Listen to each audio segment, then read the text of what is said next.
11 hours. Let us continue with our history lesson.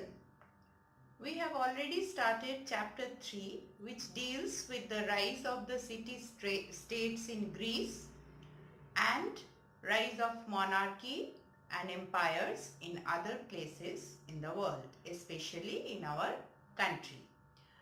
Now, city-states or the Greek polis, we have already learned their reasons for the rise, the features of each city-states and the reasons for their decline. Now we are going to learn about the most important city-states. They were the Athens and Sparta. So first we are going to learn about the administration of Sparta and Athens, and then we are going to learn about the classical Greece. That means the development of culture in ancient Greece. Now, for the administration of Sparta, Sparta has had a unique system of government. Basically, it had monarchy, but this monarchy was monarchy means the rule of a king, but in Sparta there were rule of two kings, dual kings, and at the same time both ruled at the same time. Never ever in the history of the world there were one king, that is the normal procedure, but in Sparta it was the rule of two kings. Now why it is so? Because it is believed that when Sparta was established, the Dorian Greeks, they had invaded that area and defeated the local inhabitants. They invaded under the leadership of two tribes. Two tribes had invaded of Dorian Greeks, and there were two leaders. So right from the beginning of the settlement of the city-states in Sparta, there were two kings, two leaders who used to rule. Now, it was actually it had the kingship, then the Gerousia or the Council of Elders, then Appella or the Popular Assembly, and the Ephors or the Overseers. Now, though there were the kings, but the king's power was very much limited. Basically, there was no power for the kings. Then next stage of the administration was Gerousia or the Council of Elders, which consisted of two kings and other 28 members over the age of 60, and it prepared the draft and prepared drafts and bills for the assembly and acted as the court of justice. That means they were the elderly people, and they used to prepare the bills for the popular assembly, that is the Appella, and they used to preside the court of law, justice. They used to deliver the justice. And then comes the popular assembly or the Appella, which had the member of all the male citizens, adult male citizens who had achieved the age of 28 years. So they used to either accept or reject any bills that were prepared by the Gerousia or the Council of Elders.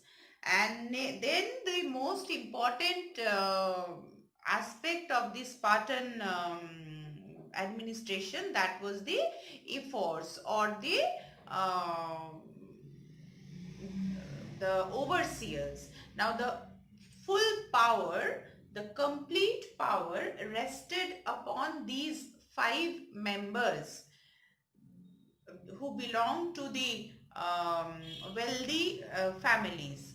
wealthy families, 5 members from wealthy families. They were chosen and they acted as the supreme authority. They used to question the kings also. They had that much of power. So the overseers, the ephors, were the all-powerful people in Sparta and could execute the kings also. They were responsible for overseeing the state's discipline. Everything, every aspect of the Spartan government was run by these overseers, or the 5 members elected by the popular assembly from the wealthy people in Sparta. The Spartan government was democratic in theory only. Actually, it was oligarchy. That means the rule of a group of wealthy people or powerful people. And in appearance, it was a monarchy. There were kings, but actually, it was an oligarchy. And it was basically a military state. Sparta was that was the main difference of Sparta from the rest of the city states. Each male and female had to take military training, and they used to give the service to the state, military service to the state. That was compulsory. So Sparta was basically a military state. Now we move on to the Athenian administration. Now Athens was totally different from Sparta. Spartans were the Dorian Greeks, Athenians were the Ionian Greeks. Sparta was basically, the main livelihood of Sparta was basically agriculture, whereas in Athens it was the trade and commerce. Due to the geographical location of Sparta and Athens, Sparta was separated by sea and mountains, so it was basically isolated. So they were self-centered, and Athens had more access to the sea, so they were proficient in sea trade. So trade and commerce was the main economic activity in Athens, and Sparta, the main economic activity was agriculture. So Sparta and Athens both were completely different, and in the administration wise also their administration was completely different. Like Sparta, as I have told, that it was in theory it was democracy, but it had the trend of monarchy, but actually it was an oligarchy. So all 3 tendencies of the government was present in the Spartan administration, and basically it was a military state. But Athens, in the beginning it was a monarchy. For some, after the decline of monarchy, for some time there was oligarchy. That means the rule of some powerful people, but people had become distressed by the oligarchical system of government, and so they selected a wise person called Solon, and from then onwards there was the system of democratic administration in Athens. And Solon had introduced certain reforms in the administration. He included ordinary citizens in the administration. All male citizens over 21 years of age were allowed to sit in the assembly, and they used to debate and vote on the important matters. Solon had also set up a council where 500 citizens were chosen from the entire lot, and it prepared the legislation for the assembly, the constitution for the assembly. And Solon also introduced the people's court for the delivery of the justice. So these were the reforms of Solon. After Solon comes another personality who was known as Cleisthenes, and his reforms were he based upon Solon's reform. He further increased. He introduced further reforms in the Solon's democratic way of administration, and created the first democratic constitution for the Greeks in Athens. That was the first constitution created in the Greek history by Cleisthenes, and the full power was given to the assembly, the council, and the court of law, the law courts, and their powers were restored, made strong. So there was no scope for any particular person or group to become all powerful, and he had introduced the system of ostracism also. What was ostracism? Ostracism is the banishment. If somebody became more powerful, excessive powerful, or corrupt, then that person, the assembly and the court of law, the law courts, had the power to ostracize, the banish that person from Athens. So these were the introductions of reforms by Cleisthenes. Then came the time of Aristides. Aristides took up the reforms after Persian War. Persian War continued from 490 BC to 479 BC, and he, in the beginning, he was a very conservative kind of person, and did not like any kind of remodeling or reintroduction of anything. But gradually, he, after the end of the Persian War, he introduced certain reforms. He introduced the system of listening to the opposition's views, like the modern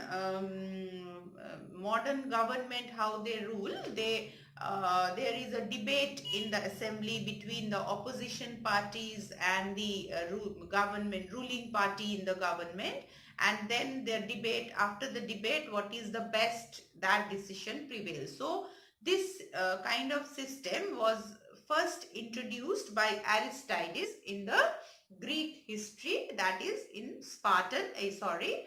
Athenian administration. Now we move on to the most important person of the Athenian administration, that is Pericles.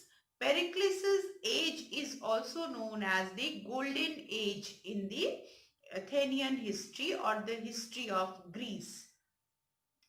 Now, Athenian democracy reached the highest peak during the time of Pericles.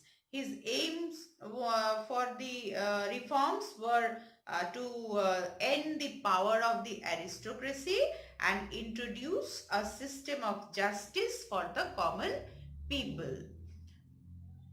Pericles had first curbed down or ended the power of the Areopagus or Council of Areopagus. That means the council of the richest people of the state. So he ended all power from the rich people, the end of aristocracy, because he aimed in the end of aristocracy, and rich people, they used to get corrupted and they used to get power hungry. For that reason, Pericles had completely ended their power.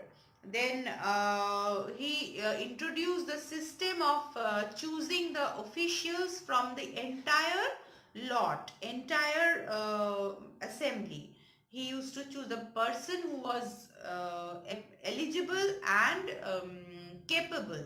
That person was chosen as the official to run the government. And then he introduced the system of pay, the salary system.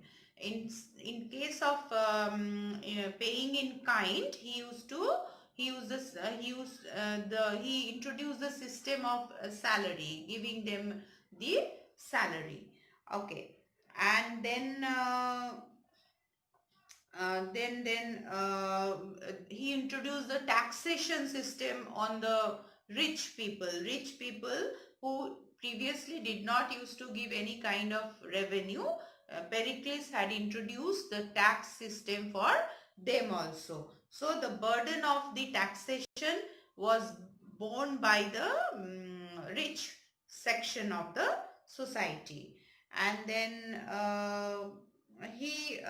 there were also certain limitations in the Athenian democracy.